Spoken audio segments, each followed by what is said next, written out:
Hello, and welcome back to the Elemental I Ching.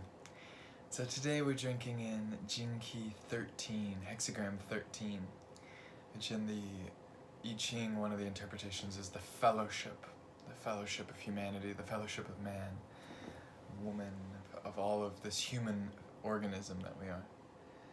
And also in the Jinkies, it moves from the shadow of discord to the gift of discernment, to the city of empathy. And it's the ring of purification. So we've just entered into a new Bagua section of the fire for the next 8 keys.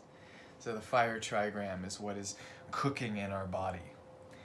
And I love as spring has begun to sprung here in the Pacific Northwest, and even just sun coming out again, and feeling that fire, and feeling the inner purification work is beginning to rise up into the space. So in this hexagram is the fire beneath, the fire of desire, of lightness and rapture. And the top trigram is the creative heaven, the pure yang essence, the creative essence of entropy and the shadow, the stuckness to freshness to beauty, all this time energy of revealing the beauty of life. And trusting in the deeper processes, in the melancholy, in the suffering, as the entropy as the doorway into this fresh new moment that's emerging in every present moment. And this key is all about time. 13. It's this. I love Richard's working with this key of talking about the purification of the past, of the past experiences in our relationships, and also this.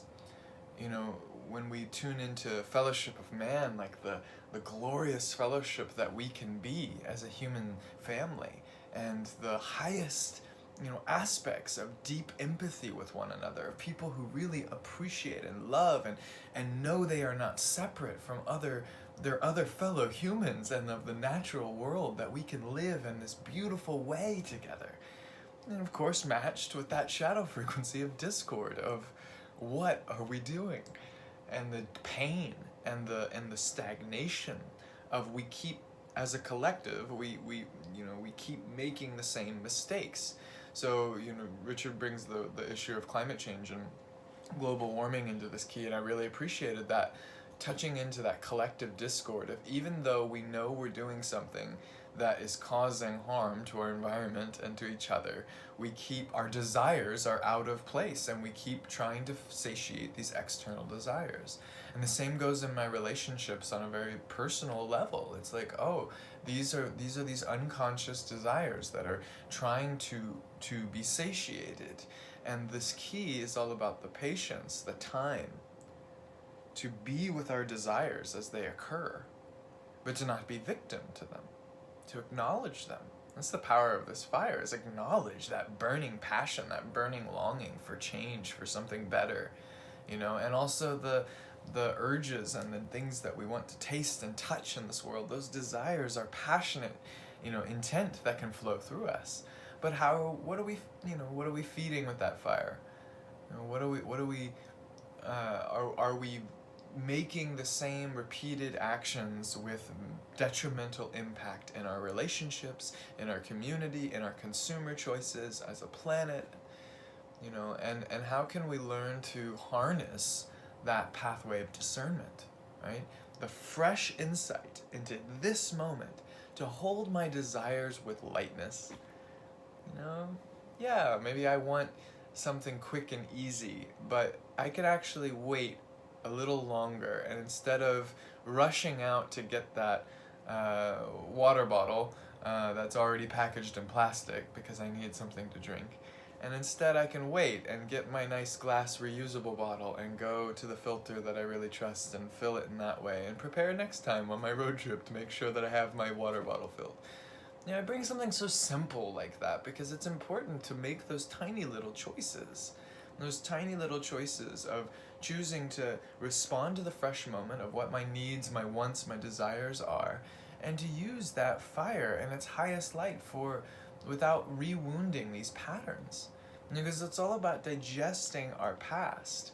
I just had a really deep, profound healing with a dear friend of mine, who was holding a really long burden in their soul, and just to feel that weight that burden was that they were carrying from this, unable to digest the past in a true way.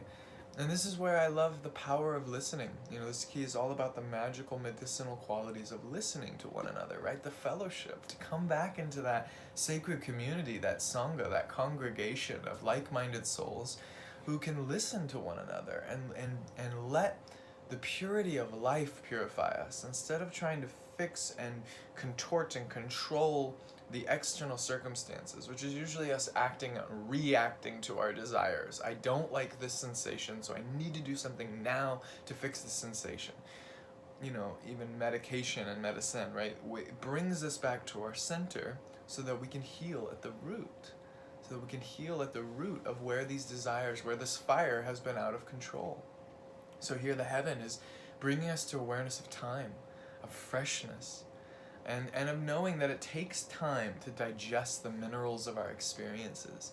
Sometimes these wounds, they take so long and so much gentle, non-agenda, just letting them unfurl. And one of my teachers in the Dzogchen tradition, he talks about Vajrasattva Dorje Sempa as the Buddha of purification. And he said this beautiful quote to me of it's not about purifying. That purification is a byproduct of knowing you are pure, of being in that primordial purity of who we really are, that true nature. And purification naturally happens the more that we come back to our center. And so it doesn't have to be this heavy thing all the time to digest all that minerals of our past, of our remorse, of our regret, of our woundedness, of that discord, of our pessimism. The pessimism just feeds on its own self. That cynical nature just feeds on its own self because that's what it thinks food is. And I'm just opening my vessel to actually digest these minerals of these experiences, to digest these memories, digest my relationships, and allow each moment to teach me to come back home into center, no matter how challenging it gets. That's my aspiration. That's my work in this world.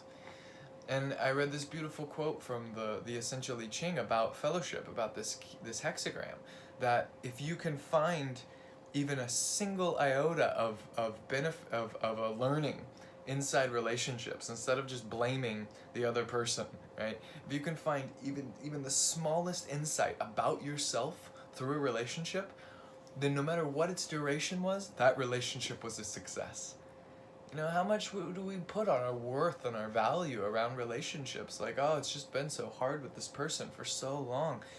But how much have we learned from those really intense relationships, that friction of the sandpaper alchemical relationships? Even our enemies, even people we're at challenge with. If we can really take that fire inside and discover a true insight about ourselves, including a healthy divine no. And that's what discernment can include, is we have the opportunity in this life to feel all of the sensations of what's going on, and the discernment, that purifying light of wisdom, to maintain that sovereign connection to you and your body, and what is really the body intelligence informing me next to the most correct decision I can make in this reality.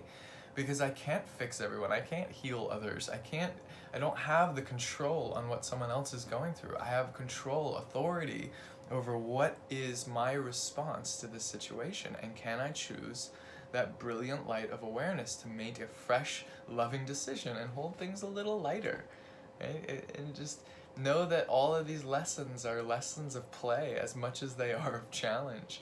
Just these last few days, I've been crushed energetically, just feeling the discord, but overwhelmed, just like completely obliterated emotionally.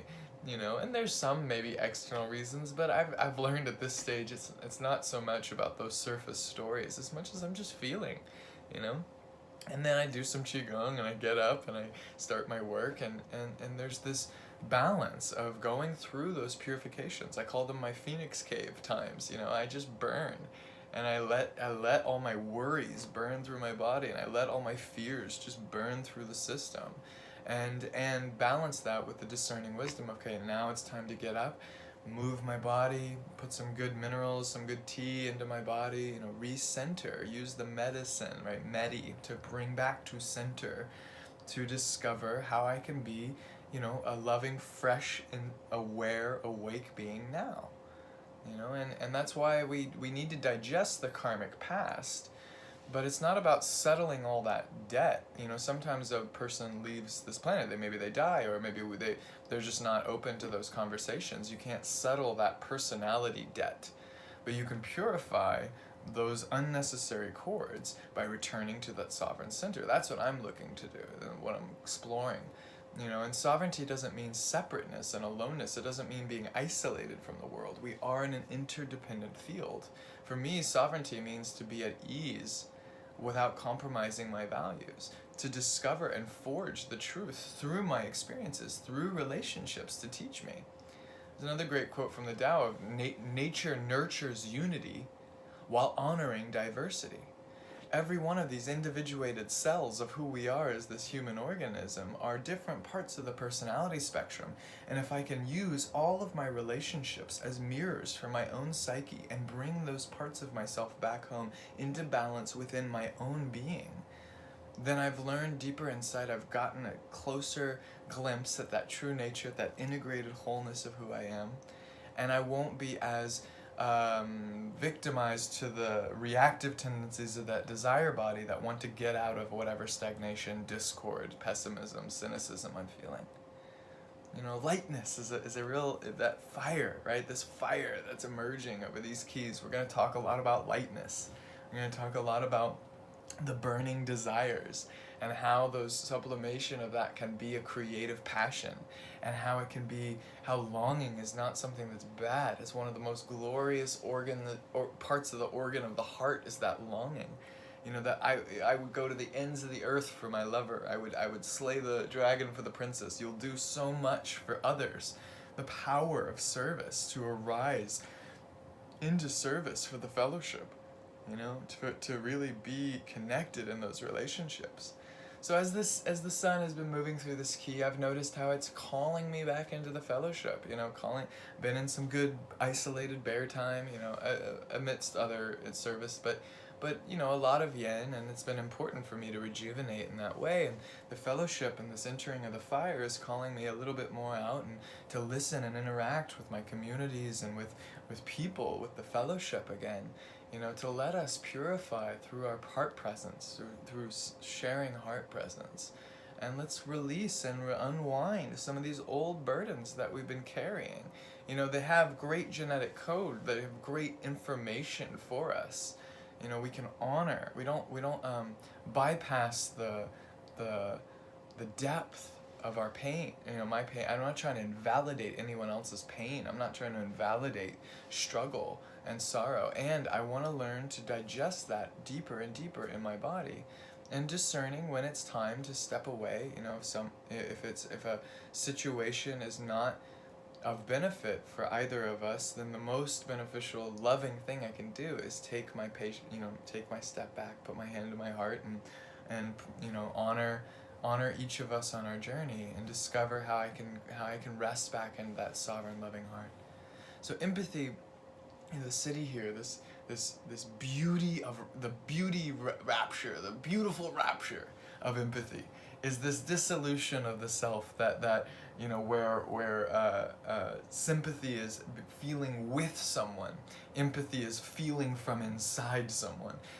Walk a mile in someone else's shoes, like really becoming a compassionate connection to another. And a lot of the mystical and esoteric and different cultural waves right now, I hear a lot from my friends and myself and other beings about I'm an empath, and there's been this weird kind of bypass thing that I've just noticed over the years of as that excusing someone from facing what they're feeling. And I say that humbly because I do this all the time, and I think it's really important in circles, especially in shamanic circles, of like, I don't want to take on someone else's stuff. And for me, in my own life, what I see is that anytime there's that energetic disturbance happening in the field, and I am charged about it, then there's something in it for me, you know, and those little gremlins don't have anything to hold on to if I don't have charge about it. But if I have charge about it, those little gremlins, they show me where I'm not loving myself completely, where I'm not at ease in my body. And so they're here for my liberation. And so my invitation to my own empathic nature is to be mindful of where, you know, being too sensitive and actually enabling that sensitivity can be a detriment to being able to walk with ease through situations, because we don't always have the perfect container bubble for exactly how we feel safe. And so there is this purifying fire that is really here to say, how can I learn to digest all the sensations of my life? How can I feed it to that cauldron of the fire in my belly? You know, and that's what I'm gonna work with in these next 8 keys, is really igniting the fire in my belly and using that longing and using that purification and using that powerful rapturous quality and the pain and suffering that comes with burning away the old layers of that are no longer beneficial to who I am, and igniting this glorious cauldron that will be able to maintain a steady, sustainable, loving vibration through the peaks and valleys of experience. And instead of giving in to the poisons of that desire aversion of I want it to feel like this and I don't want it to feel like this, but coming into this equanimous holding and honoring of the fire, Grandfather Fire, you can take my prayers, my highest prayers, and offer them up to the world. And you can take my deepest lead, my most disgusting humanity, and I can put that in there to become the living gold of who I really am, right? So just honoring the process of both the highest things that we can offer to the fire and the deepest lead of our own lower desires and constrictions and pessimism and cynicism and discord. And instead of getting lost in the discord of, well, how could we ever overcome this many lifetimes, generations, millennia of, you know, pain and of idiocracy and just not making healthy decisions for the body, for each other? Why are we still at war? Why are we still pillaging the planet? Why are we still, you know, making these mistakes? Why am I still making these mistakes in my life? And how can I utilize that energy instead of collapsing into the entropy of that energy and desiring to escape that feeling of closed downness? And also not blasting out so far that I'm not grounded, you know? How can I balance this discernment of balancing and being guided to the right steps that I can choose in my life to be a role model of that, to be a living in my ideals, living in my values right now, and to inspire that spark, that fire we see on all the movies and Rebel Alliance and the revolutions, and you know, that spark that lights the fire that can ignite the soul during the darkest time of you know, of war and of famine and of disease. You know, we have to. There's such a call for me to ignite, to be a protector of that fire of our human passion to be alive, and to do that in the highest harmony instead of burning itself out and that survival, consumerist, greedy monster, desire monster of that fire. The fire can get out of control, but fire is also a necessary component to the destruction, reconstruction of life, and it will warm us in these dark times. So I say it a lot these days, but I think it's good just to feel that fire of hope of like, I'm still here for humanity, for the fellowship, you know, to gather around that sacred fire again and to learn the stories again and to learn each other, to see each other completely, you know, and to know that your pain is my pain and your joy is my joy, and the only way I'll ever be happy and free is if all beings are happy and free, you know, and not as a obligation but as a glorious coming together, you know, and coming to meet within that beautiful fellowship. Because nature nurtures this unity while honoring our diversity. So I'm going to keep walking my very unique path and carry my flaming brand of my style out into the world. And I hope that you all do the same. and that we get to meet each other, even when we don't always agree. You know, even if you completely disagree with the words that I use, or I hope that we can meet and listen. You know, really listen to each other's hearts, and listen to what we need as a human family, and listen to what we need in our communities. Yeah, let's reclaim that art of listening.